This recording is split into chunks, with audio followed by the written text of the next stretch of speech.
everyone. Today I thought I would give a tour of all the flowering plants that are going on in my garden.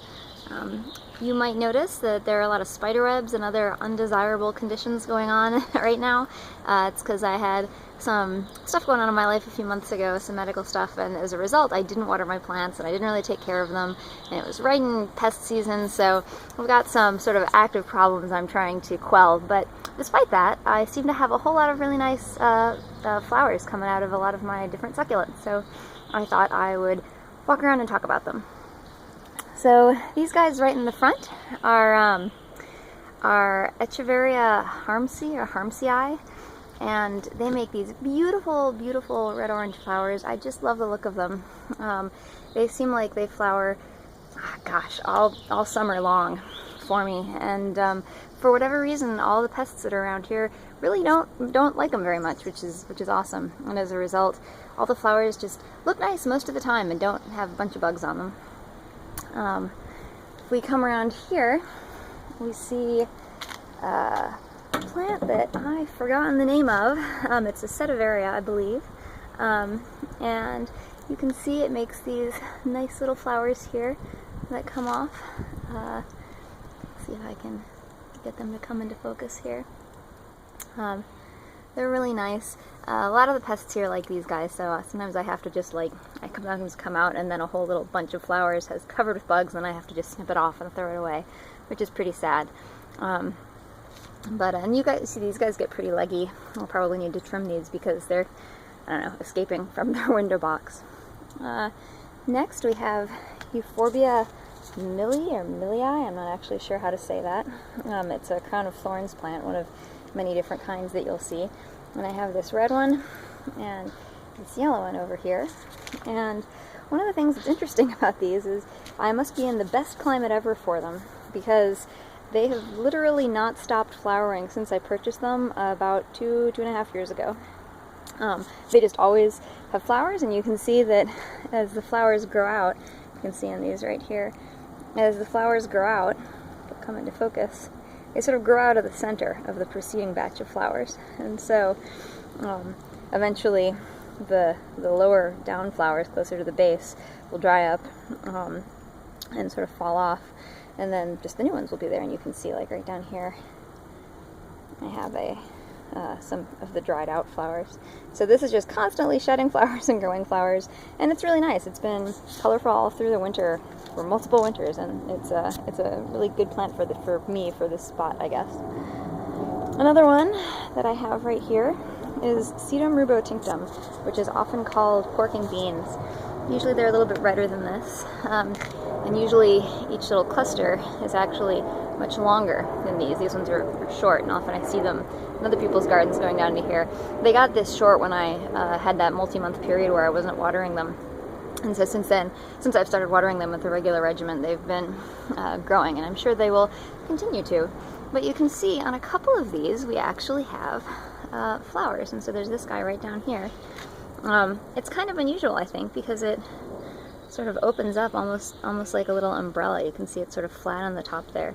I've never actually seen these flower before. This is a new one for me. I think we might be able to see some on the other side. If we look. Nope, I'm wrong. There aren't any of those flowering on this side. However, what we do have flowering on this side is these guys, Sedeveria blue elf. These are another one that just flowers for me, not constantly. There were definitely some months this winter when these guys didn't flower, but they are just very attractive, and they make these beautiful flowers that I've been really happy with. I have a lot more of them over on the other side. Let's go take a look. You can see here we've got just a whole bunch of them, and they spread out a lot. When I got these, I only had a few, maybe, I don't know, 4 or 5 rosettes, and you can see that I just have tons of rosettes, and they've filled in this space, and they filled in this space, and they filled in this space. And sometimes if you time it just right, you come out and every single one of these just has a beautiful stalk with flowers, and they'll all be in sync. It's really one of the most attractive plants in my garden. I have a lot that I like that aren't quite so showy, but these ones are invariably the ones that my guests and neighbors will comment on because they just look really good lots of the time. While we're over here, you can see I have some more of those euphorbias. And also over here I have, I believe this is Echeveria subsessilis. And these guys flower for me every year. I'm pretty happy with the way they look. They make really nice flowers. Which I can't quite make come into focus here. Maybe I need a better camera. But in addition, I have a whole lot of pups coming off of this guy. There are lots of them in here. And also while we're over here, you can see right here I have a crassula perforata. Let's see if I can make that focus. This little guy. Yeah, you can see he's kind of crispy and dry. He's really could use some more water. These two over here are doing okay, but this guy's kind of thirsty. But he actually has a little flower sticking out the top. It's a better example of this that I can show elsewhere, so I will show that one since this one's having trouble focusing. So if we come around, under here I have sort of an overgrown mishmash of plants, and you can see one of them is this very, very tall crassula perforata. You can see it goes all the way up here and sticks through my rusty shelf and makes these cute little flowers. So that's kind of nice. I haven't seen him do this before. They're not the most attractive flowers as succulent flowers go, but hey, it's nice to see them once in a while. Let's see, anything else down here that's flowering? These are my cuttings area where these are taking roots. Nothing too much down here. If we come around further, let's see, got this guy. I think this is called Echeveria Black Prince, if I'm not mistaken. This is one I received as a gift, and you can see there's just a tiny little flower stalk coming out of there. I haven't seen the flowers yet, but hopefully they'll be nice. Over here I have an Echeveria imbricata.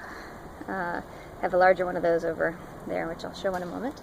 And I also have another plant, an unidentified plant that I received as a gift that has these neat little stalks.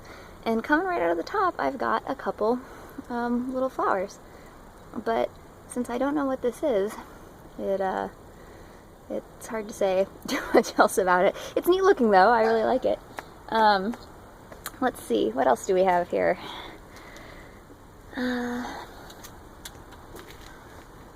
Let's see, if we go back over to this side. Oh, I also have two of my aeonium kiwis are flowering. I've got this guy here, and you can see here's the rosette, and when it starts to flower, it gets longer and longer and longer, and eventually you get flowers at the top. Then down here I have another one, which is even more leggy and unattractive, but also flowering. So you can see, here it comes, and then we've got this giant bunch of aeonium kiwi flowers. As I have mentioned in other videos, aeoniums of all kinds, kiwi and others, are monocarpic, which means that for any particular rosette, once it flowers, it dies. The rosette dies, not the plant. So like with this one here, eventually when this flower dies, this whole rosette and arm will die. This is actually the first time I've had aeonium kiwis flower for me, so I don't know what that's going to look like, but I know they're going to die, and then eventually I'll just be left with these three rosettes. You might notice that this kiwi also looks pretty crispy. He hasn't gotten as much water as he would like, but he's doing okay. So we also have a ruffled Echeveria. I don't know what kind this is, unfortunately. However, it's one of the most beautiful plants in my collection, I think, especially if you catch it just right. And so we've got some pups under here. And he has this nice long flower stalk. Most of them are kind of dry and dead right now, but he's I don't know, it's a very nice looking plant. I'm really happy. I was happy to see it flower because I've had it for a couple years, never seen it flower before. And then finally over here, we have my collection of Echeveria imbricatas. I got this as one rosette a couple years ago, and the person who sold it to me at the time I didn't know anything about succulents said, "Oh, if you buy a big container, it'll just fill it right up." And I thought, that doesn't really sound right. But I bought this container, this 12-foot square, or excuse me, 12-inch square container, and And indeed it did fill it up. In about a year it started to look like this, and now you see it's quite overflowy, and it has these beautiful, beautiful bell-shaped flowers. I think it makes some really, really attractive flowers, and at this time of year they just all start flowering all at once, and they're all pointing in the same direction, as you can tell from here. So I think that is, oh wait, no, there might be a couple more. Let's go see. Can we come over here? Do I have any others? I have this sad, sad, sad little Echeveria that was pretty thirsty, and you can see this is some of the casualties of me not really paying attention to them for several months. He had some flowers coming out of the top of him, but not so many now. Oh, and another one that isn't actually flowering now, but you can see it did flower, was this monanthes. Don't know too much about monanthes, but you can see we have this little, like, right here, leftover flower. And so when these were flowering, all these little guys, let's see, like him, and him, and him, they were all just sort of hovering an inch or two above the surface of the plant, which is kind of neat and unusual. I'd never seen this one flower before either. Let's see, do we have any more over here? Oh, we have one other one. This is a pachyveria. Not sure what kind, but it always looks pretty nice, and it has this pretty flower coming out of it. And are there any more? I don't think so. I think that's all the flowers that are in my garden right now. So anyway, I hope this has been helpful and informative, or at least, I don't know how helpful it would be for anyone, but I hope it's been enjoyable to watch. So if you have any succulent questions, ask me, and if I know the answers, I'll try to answer them. Thanks, everybody.